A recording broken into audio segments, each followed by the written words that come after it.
Welcome to the Inspire to Invest podcast, where we're sharing stories from real estate investors and how investing has changed their lives.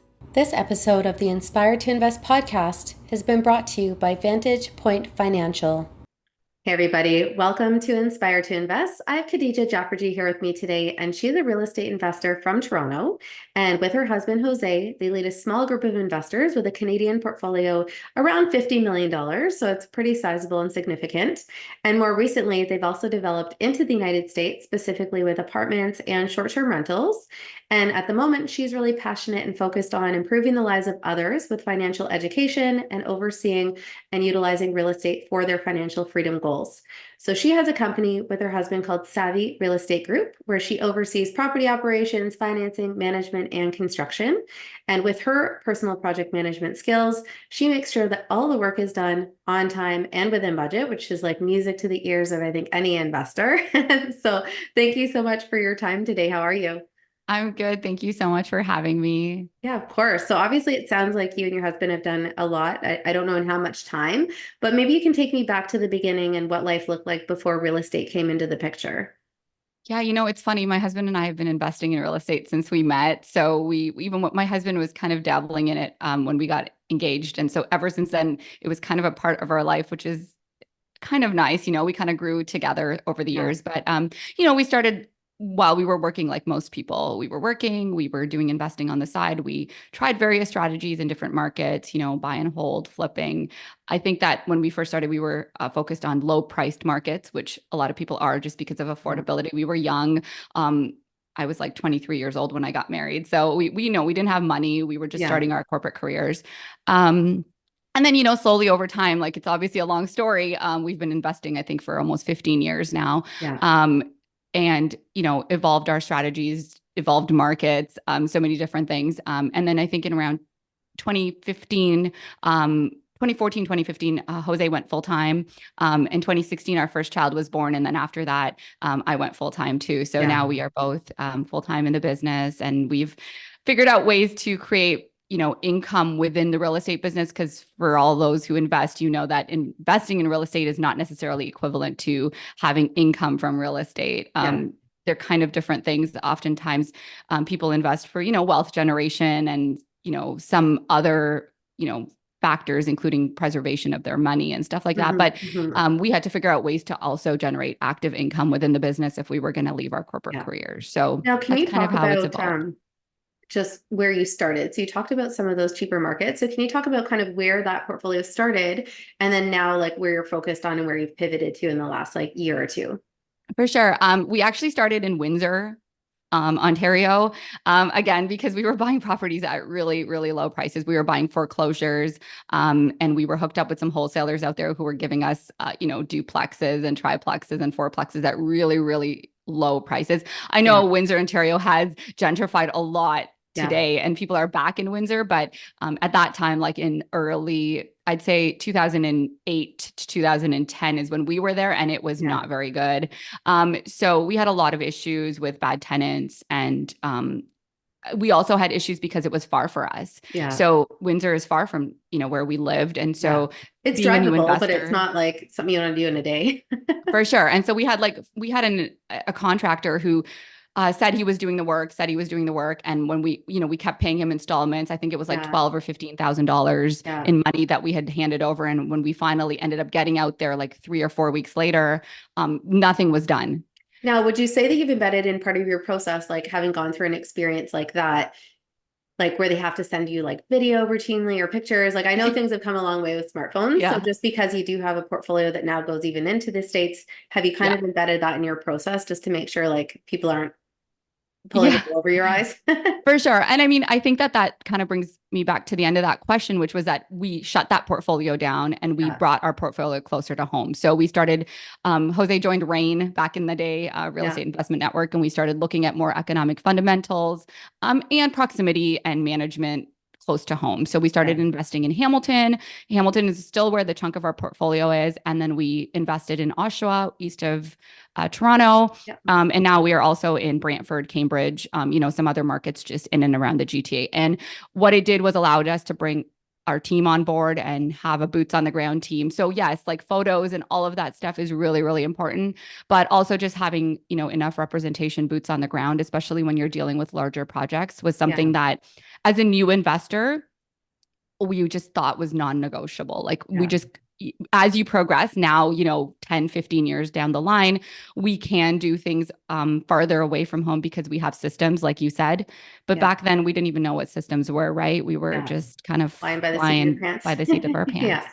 So then where did investing in the States really come into the picture? I know that that's attractive to a lot of people right now because obviously the property values in some places are not what they are here, but it also comes with other things like legal complexities and your tax structure and stuff like that. So maybe you can talk about what encouraged you to start investing there and then what you've done to make sure that you are set up properly from like a legal and taxation standpoint.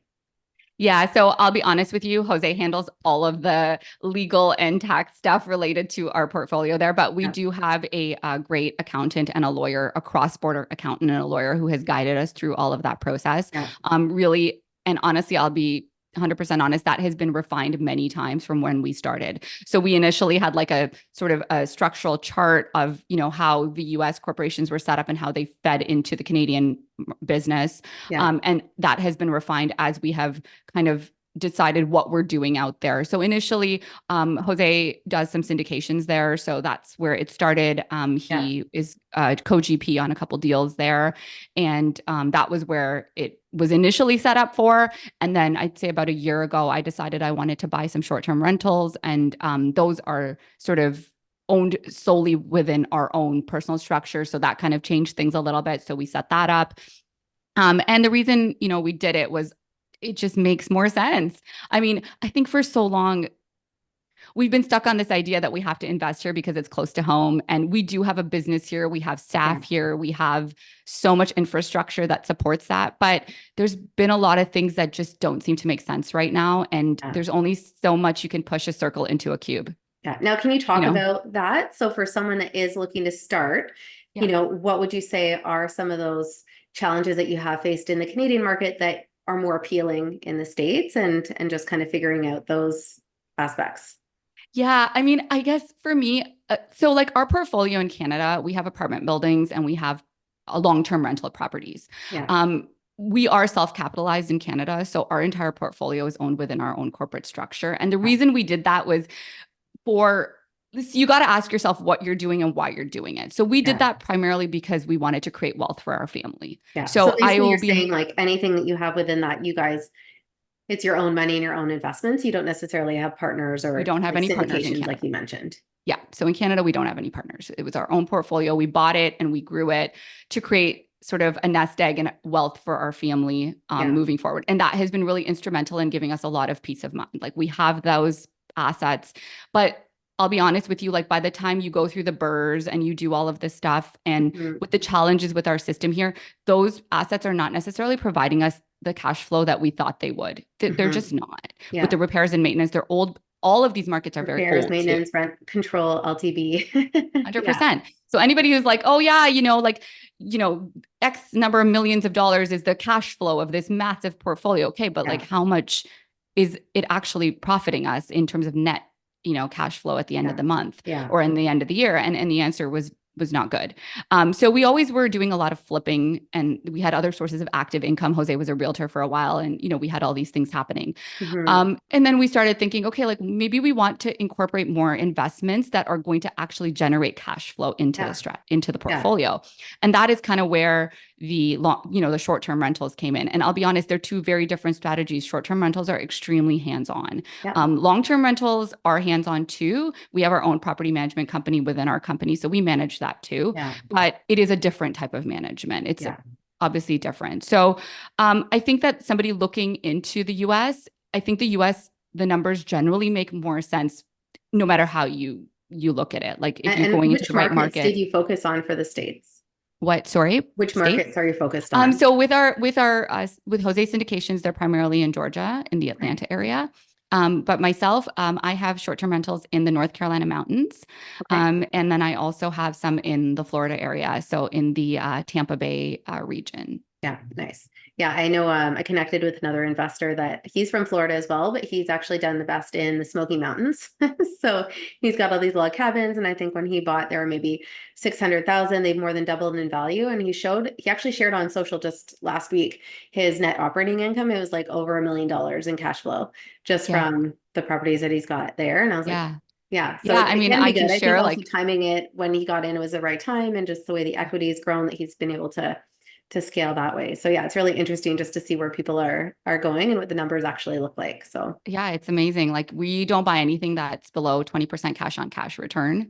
yeah, And we're putting 30% down. yeah. And we are getting DSCR loans in the US where they don't ask you for anything. Like I have not had to submit a So single what piece is of that exactly documentation. for someone that like I don't know what that is. So can you explain that a little bit? So it's just like a loan that would be based on the property itself. So it's Okay. based on the property, the appraised value of the property, and the net operating income of the property Okay. So itself. they're looking at that for short because I understood like in Canada, usually it's only if it's commercial that they'll look at it that way, right? So Yeah. that's obviously been the driver towards multifamily and Yep. maybe why it's not advantageous for, you can't scale as well if it's anything less than 5 units. But For you're sure. saying in the States that they'll look at a short-term rental and do kind of the same thing that we'd be seeing for commercial. Essentially. And I mean, it's even like I can get we close in 30 days over there. Yeah. So literally from the time you buy the property to the time you submit like your first set of closing docs and everything or Yeah. your So it's purchase and quick. sale docs Yeah. to the time you close, like literally they have not asked me. The only thing they ask for is a bank statement to show that you have funds and that they're liquid for a certain number of days that would go towards your down payment. Yeah. And what do And you we do put require down? Is it 30% down because we're 30%? foreign nationals. Is it 30% down? Because we're foreign nationals, Yeah. yes, we put Okay. 30% down. Okay. So that makes sense. And I mean, the rates are maybe a little bit higher than what you would pay on a conventional loan over there. But as long as the numbers make sense, I mean, Yeah. it doesn't seem to matter to us. Yeah. Now, are you comfortable sharing what the price point is on some of those vacation rentals? Yeah, I mean, the ones that I buy in the North Carolina mountains, they're kind of, I focus on a certain type of property. So I'm looking at honeymoon cabins. They're usually 2 bedroom, 2 bath, 600 to 800 square feet. I'm buying them under 500. So Okay. between 375 and 500, Okay. depending on the condition. Like I bought one, the first one I bought was a brand new build. It was in the mid 400s. Yeah. I bought one that was an A-frame that was just fully gutted and renovated, but I bought it just sub 400. Hmm. And these properties are expected to do between 100 and $150,000 in revenues. Yeah. Yeah. No, that's amazing. And then for Florida, what areas have you focused on there? So we're in the Tampa Bay area. Yeah. The Clearwater, Seminole, Largo kind of Yeah. pocket. And we buy a specific type of property. We like to sleep more heads there. Yeah. Typically a property that can sleep at least 15 people, 12 to 15 people. Okay. Yeah. So that's Um, significant. It's good for yeah, good so family they're vacations usually or four bedroom plus three bedrooms there. They don't do very well in my opinion. It has to be a larger crowd to get to yeah. those numbers. Florida has the issue of having higher taxes and higher insurance. Yeah. So that is something that you have to factor in, even though like purchase price is one thing, but like we talked about, your net revenues are Yeah, you really still have important carrying too. costs and stuff like that that vary from place to place. So when you look at your portfolio and everything that you've done, what would you say you're most proud of? Um, you know, it's just, surviving it. Yeah. It's been tough. There's been lots of hard times and just the type of person you become once you go through it is Yeah. really, I just look at myself now versus the person I was 15 years ago and I don't think I could recognize myself from then to now. Yeah. So lots of learnings. What would you say is one of the biggest obstacles that you faced? I am a perfectionist. I take things really personally. So, especially, when things don't go right, like we talked about these contractors and it continues even today. I lose sleep. I can't sort of Yeah. seem to make peace with it and move on very quickly. And I mean, I know that's not quite an obstacle, but those are daily obstacles that we Yeah. face. Yeah. No, I can understand that. Now, I think with all the experience that you've had in the last 15 years, knowing what you know now, would you say that there's any hard lessons that you've faced that having the knowledge you have now, if you could go back and do anything differently, you would do different? I mean, I think I would have hired faster. At the beginning of our portfolio growth, we were very focused on income generation and like how much is this profitable. I think that in order to grow quickly and to have better systems, you need to hire quickly. And Yeah. I mean, if I could go back, I would have started hiring much quicker. I think we Yeah. could have actually accelerated our Do you growth, mean even more though for we like weren't. from a property management standpoint? Yeah, from an everything, even just an executive assistant, a bookkeeper, which I have now. Mm-hmm. We have staff who work for us now, and I think Yeah. they have been so instrumental in our growth. Right? It's like who, not how. Right? So figuring out who is going to be those key players who are going to actually accelerate that growth within the Yeah. company. Well, I think when you're starting out, it's like you said, like you have no money really. Yeah. Or like in this case, the money you have is going towards your business. So you have to make all those decisions like, well, if I'm going to spend $500 a month on a bookkeeper, like, you've got to weigh out your time versus what they're going to do. And I had my own business for 18 years, and I think I've shared on past podcasts, but that was one of the biggest things a mentor had said to me, because I was wasting so much time. Like, yes, I wasn't spending the money, but it could take me anywhere from a few hours to a couple days because we were paying like hundreds of people. So like I'm not a bookkeeper by trade. So like Yeah. I don't know all the tips and tricks to make it go faster. And really the system we needed was trying to figure out how to communicate all these part-time transient people working event to event and like how to roll that through. And then once we did that, like between that and some digital marketing, but our sales doubled that year. So it Yeah. just go to show like when you're focused on the things that matter. But again, when you're starting out, it's that balance piece, right? Like if you have no money, it's kind of hard to justify spending the money on certain things, right? So I think you have to Yeah. get some momentum behind you before you make those decisions. But I For sure. totally get where you're coming from. So we're just going to take a really brief break from a word from our sponsors, and we'll be right Sure. back. It's Megan Betker, wealth coach and real estate investor from Victoria, BC. I've spent a decade helping business owners and real estate investors safeguard and supercharge their wealth. Today, I want to share some golden nuggets for real estate investors. Tip 1, diversify. In this ever-changing market, having a mix of assets is key. Tip 2, leverage the power of infinite banking. It's not just a tool, it's a game changer. Whether you're a seasoned pro or just diving into the real estate, let's connect. Visit vantagepointfinancial.ca or follow us on Instagram at Megan Betker. Inspired to Invest is proud to support the Beyond Success program. In today's complex world, it's absolutely crucial for our youth to learn how to take charge of their financial future. We believe that every young person deserves access to accurate, practical financial information. Designed to bridge the gap, the Beyond Success program leverages a comprehensive educational bootcamp to equip young minds with essential financial literacy skills. At Beyond Success, it's not just about teaching financial literacy, it's also about fostering a foundation for a prosperous and empowered future. Join us. Together we can build a brighter financial future for the next generations. Join us. Together we can build a brighter financial future for the next generations. Thanks again for following along with this episode of Inspired to Invest. In addition to real estate, investing, and running my own brand experience agency for 18 years, I also published a book called The Accidental Entrepreneur in October of 2021. This is my story, and it chronicles how I turned tragedy into triumph to embrace my destiny in entrepreneurship. If you're interested in picking up a copy, you can find the link at serenahomesrealtor.com, and you can also find my link tree with all of the retailers in the details below. Thanks again for your support. Hey everybody, welcome back to the Inspired to Invest podcast. I have Khadija Jafferji here with me today, and she's talking about how her and her husband Jose have started and scaled their portfolio, not only in Canada, but also now across the United States with apartment syndications and short-term rentals. So we talked about some of the challenges that you faced as well as your successes before the break.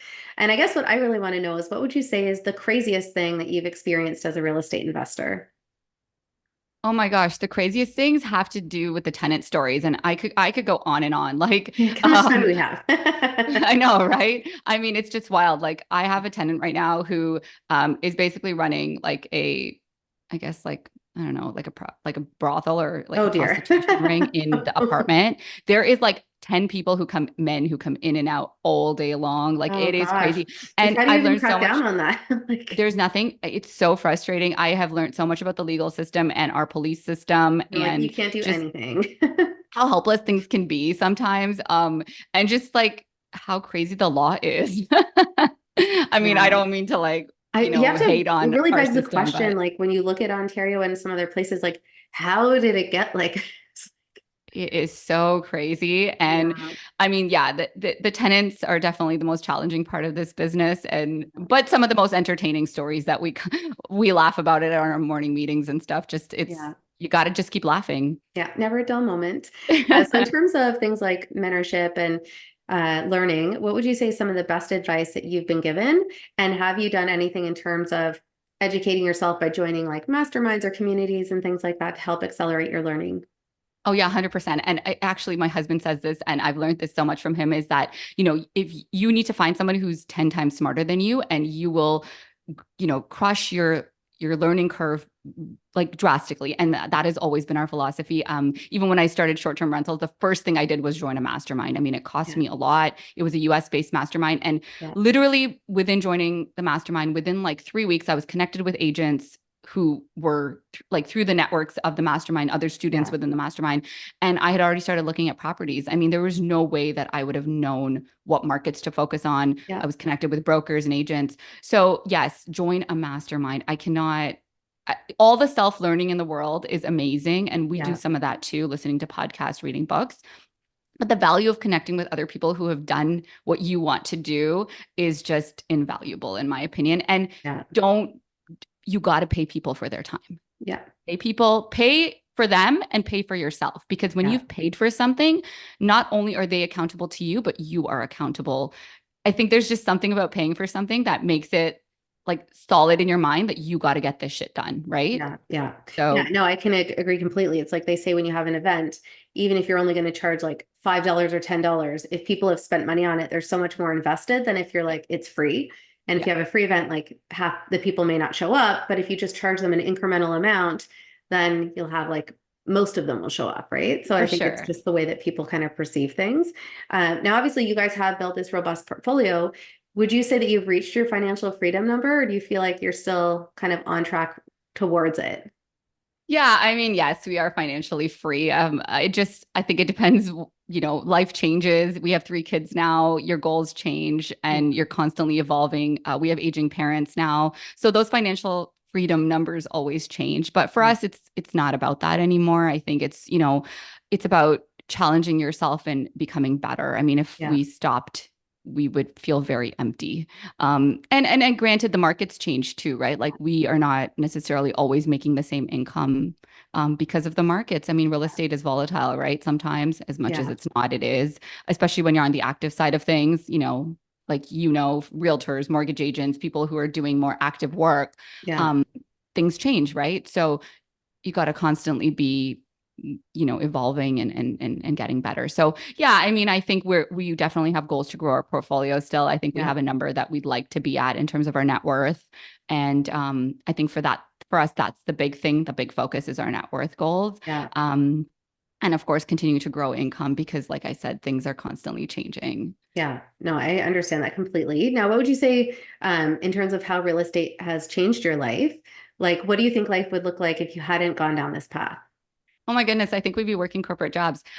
Or maybe we would be in business. Like before we started real estate full time, we actually had a few businesses. Jose and I, we had a boutique tea shop that we owned, like a retail store. We always had this entrepreneurial bug. Like we always Yeah. wanted to do something. So we could be in a very different industry. Like we could have been operating retail stores or doing Yeah. something different. But I certainly see the impact real estate has had on our family too. Like all of our family, Jose's siblings, my Yeah. parents have all invested in real estate. And, Yeah. my parents were able to retire like at 59 or Nice. 60 Yeah. because of the investments that we kind of coerced them into make a little Yeah. bit. But Yeah. they are so thankful they did it. Now they have their own portfolio. So I am just so thankful. It's not just about you. Like, although we are self-capitalized and we don't our portfolio here we weren't raising a lot of money. We started Mhm. raising money when we went into the US. Yeah. But we've also felt like we've been able to sort of inspire other people around us to do Yeah. it. And that has meant so much to us. Like we're beyond thankful for it. And I think that's the thing. Like when you are doing something, I think that it's natural that you want to be able to share that with other people, right? Like I think that's part of what makes it so fulfilling. For sure. Now, obviously, the name of this podcast is Inspired to Invest. So I always like to ask people if there's a particular quote that motivates or inspires them.